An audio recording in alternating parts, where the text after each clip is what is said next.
What's up, guys? Welcome back to my channel. My name is Caitlin and this is my husband Asher. Hey guys. He has not yet been formally introduced, but yes, this is Asher. And today we are going to be talking about how to practice having healthy conflict. If you are human like us and you have a relationship in any capacity in your life, then you've probably experienced conflict before because it's pretty much inevitable. When two people with two different backgrounds and two different experiences and perspectives are in relationship in any capacity, it's not uncommon for conflict to come up. So today we're going to be talking about how we've been practicing having healthy conflict in a way that it actually becomes beneficial for us on the other side of it, where we can actually grow stronger, strengthen our connection. And so we are going to get right into talking about different things that you can think about when you are in conflict or in relationship with someone, as well as some practical tools that will hopefully be really helpful. All right. So like Caitlin has just said, if you are doing life with people, then you are going to encounter conflict. That is just the reality of it. One of the most important things that I have learned when facing conflict is that it's not about being right. It's not about being right. It's about maintaining connection. Maintaining connection with the individual that you are in conflict with. That means laying down this desire or this need to be right and putting the desire for connection before that desire for being right. Yeah, and of course there's gonna be natural feelings of wanting to like protect yourself or to be right in moments, especially if emotions are really high. But a lot of the times, if I can start talking to myself in moments where it feels really heated and remind myself the goal is connection right now. And if I can make that my goal and he's doing the same thing, then it really changes the way that we approach each other and the way that we talk about the conflict that's happening. Another way of looking at that same point is coming to this place where you have decided that, okay, Caitlin, you and I are going to be on the same team. And no matter what, nothing will come between you and me being on the same team. It doesn't matter if it's conflict, especially conflict, because I think that's really what has the tendency to drive people apart is conflict. But making the decision that, okay, you and me, we will always be on the same team no matter what. It's never going to be me versus you. Instead, it's like, here's the conflict, here's the problem. How are we as a team going to approach the conflict and approach the misunderstanding or the difference? I think a lot started shifting in me when I started talking to myself in moments where maybe we were in a conflict or if I was in a conflict with someone else, and kind of like helping diffuse some of this like feeling of being threatened and just reminding myself, wait, conflict isn't even necessarily a bad thing. It's just a thing. And right now we need to get on the same page and we need to communicate to get on the same page. And then that really helps us move forward on the same team where our goal is still connection versus being right. All right, point number 2. Wait, are we doing points? Because we didn't really ever say point number 1. We're doing points. Keep up. Okay. Communication. Communication is the oil that runs this engine. Shocker, nobody can read your mind. Although sometimes I feel like Caitlin can read my mind. Men, if you're out there, you know it's true. But the truth is, no, nobody can read anyone else's minds. So we have to communicate. We have to communicate with one another how we are feeling and how we are experiencing one another, especially during conflict. Because people may not even realize that the way that you are experiencing them is, in a negative way. And sometimes if that person knew, then maybe they would communicate with you or interact with you or, be in relationship with you in a different way. Yeah, and of course, how you communicate also matters, right? So something that we really put into practice is when we are communicating something to one another, I'm always only going to communicate in a way that is taking ownership of what I'm feeling or experiencing inside. And what I mean by that is if he's doing something that is maybe negatively affecting me or it's bothering me or hurting me or whatever it is, I am going to communicate to him in a way that's not accusatory, that's not blaming, that's not assuming. Blame and assumption, they are not your friends. They never get anywhere worth staying. And so I'm going to go in and I'm going to be like, hey, I don't know if when you said this or when you said something this way, if you meant for me to receive it this way, but this is how I received it. I received it like you didn't care or whatever it is, and it made me feel unappreciated. So I'm gonna get really specific in how I received what he did or didn't do, or what he said or how he said or whatever, how I received it, and then how it made me feel.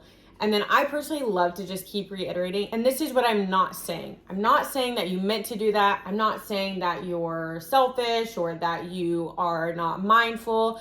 But this is just how I felt. So then his guard doesn't go up. He's able to hopefully receive what I'm saying. And most of the time is able to diffuse any misunderstanding or lies. Say that you have experienced conflict. You've communicated to this other person how you have experienced them and how what they are doing or saying is hurting you, and then they respond in a way that is not very respectful, or maybe they just say, wait, what? No, I didn't, and then just continue to treat you in the same way despite you telling them how you feel.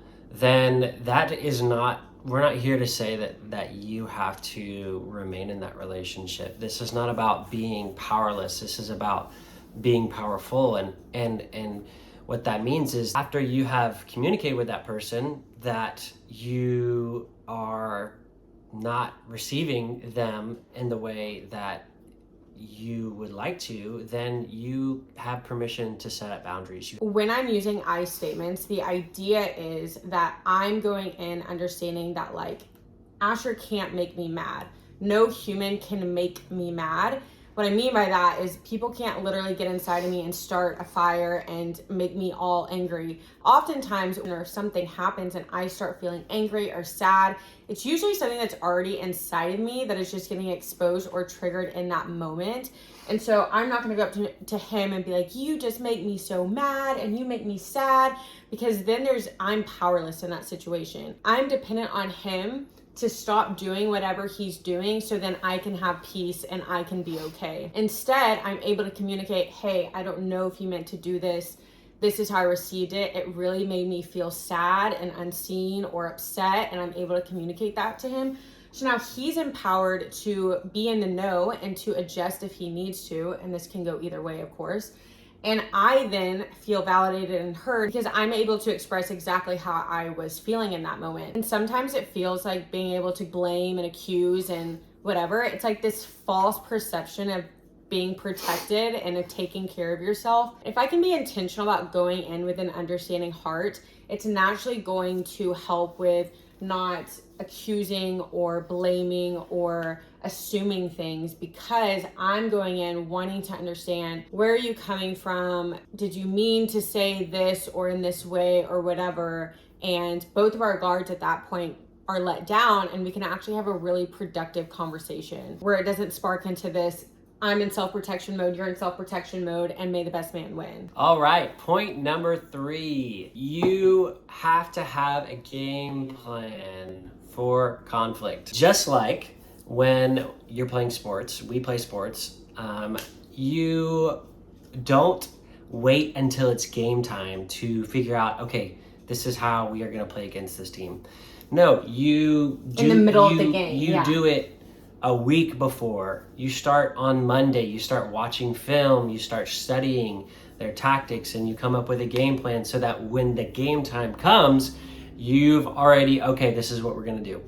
The same carries with conflict. You need to have a strategy and a game plan for conflict.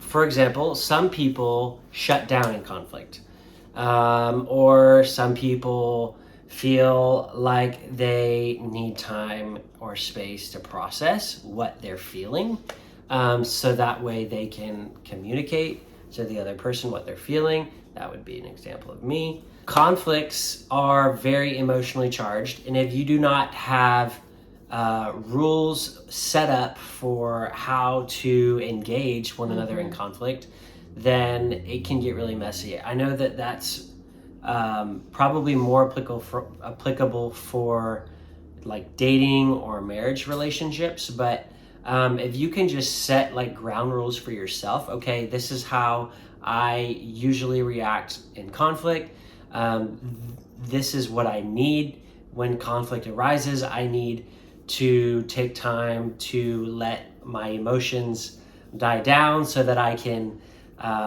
be a little bit more reasonable. So you just need to learn how you naturally respond in conflict. And yes, of course, over time you can learn how to not react to conflict, but rather very intentionally respond. And if you have a hard time responding in that moment, then taking a break, taking time to step away from the moment so that you can then come back and have a conversation that is focused on maintaining connection. When emotions are high and you're in the heat of the moment, logic is kind of the first thing to go out the window, right? So in those moments, if you don't have a game plan, it is a lot of reacting typically, and you're not able to respond. Some ways that we do it is we will talk about it like when we have a conflict and say that we're able to resolve it. We've even talked about after the fact of like, okay, when that happened, I shut down and my emotions flatlined and I felt like I couldn't even talk. I didn't even know what was going on. And so I'm able to kind of tell him what was happening inside of me, and he's able to do the same. So a few things are happening is I'm becoming more self-aware, and I'm able to ask myself questions like, when did I learn to do that? Like, when did I learn when I feel threatened to start shutting down and that felt safe to me? And I'm also becoming aware of what his needs are and what he's doing in those moments, so we're able to give compassion to each other. And the goal is not to stay there, right? So like when you become more self-aware, you're able to hopefully get some healing and to grow from that and to learn from it. But then if conflict comes up, I'm now more aware, okay, he's an internal processor. He needs to take time. At the beginning of our relationship, I wasn't aware that he was an internal processor. So I often felt hurt in moments of conflict because I'm like, he won't even talk to me. Like, he doesn't even care. When that wasn't true. She would try to force like a response. But all I could do in that moment was react, because I literally had no idea what was going on inside of me. I was having a really hard time understanding like motives and just what I was feeling and communicating what I was feeling. And so what I needed to do was I needed to step away from the moment and take a break. And how I would interpret it is like I said, he doesn't even care. He doesn't want to talk to me. And I just received it completely wrong. Yeah, which couldn't have been further from the truth. But now that we're both aware that we kind of have different needs and conflict, we're able to compromise. So I'm able to, recognize, okay, he needs some time typically, which is totally okay. We're all different. And sometimes that's me. Sometimes I need the time. Yeah, I do have that responsibility. I have the responsibility of communicating to her and saying, hey, I know that what we're wrapped up in right now is very painful for you, but honestly, I need to step away and process and get some clarity before I can really have, a meaningful conversation with you, because I don't really have answers. And so how about we, revisit this conversation in an hour or 2 hours, or how about tomorrow morning when we wake up after we do a quiet time, like let's talk about this again. Setting a date, a time and a date, scheduling a moment where you can revisit the conversation is something that I would really recommend.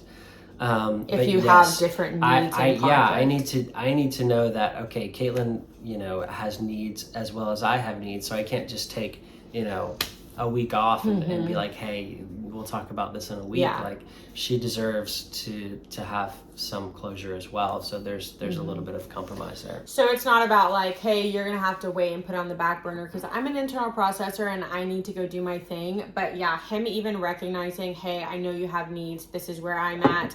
I do want to talk to you about it. Here's a date. Like, that intentionality really helps in those moments if you do have different needs and conflict. But those are kind of some practical ways of talking and letting the other person, this is kind of more for people that are in relationships or even like best friends or something like that, where you are committed to having a really meaningful relationship with some depth. This has been really helpful for us to, like I said, express our needs in those moments. Yes. So hopefully this has been helpful for you. Again, the goal is always connection. conflict ultimately breeds connection if you allow it to. I completely made that up. I honestly don't know don't quote me on that. But no, we do believe that. We do believe that if you're doing life with people, there will be conflict, and learning how to do conflict well is vital to having meaningful relationships. And we truly believe that on the other side of that conflict, you can find yourself having a more intimate relationship, or a relationship with someone that is stronger, a stronger relationship with someone, a relationship that has a very sturdy foundation. Yeah, something that goes beyond surface level. And really, some of these things are really applicable for maybe more lighthearted relationships with like coworkers or something, like being able to just communicate about where you're at and communicate clearly, so then they're able to understand where you're at. Clear is kind. Giving people clear communication is not always easy, but it is worth it. Yeah. So thanks for watching. We hope that you're able to get some practical tools or things to think about that can help strengthen your relationships and not be intimidated by conflict. Conflict can actually be beneficial for your relationship. If you can learn how to do it well, it can actually strengthen you. So thanks for watching. Lady Algorithm really I loves wish I it could when take you... credit for this. I think her name is, I'm gonna find this YouTuber's name and put it right here, but she says, Lady Algorithm loves it when you like and comment and subscribe. It really helps my channel. Follow me on Instagram at __ Caitlin Holland, and Asher at aholla18. Thanks for watching. We will see you next time.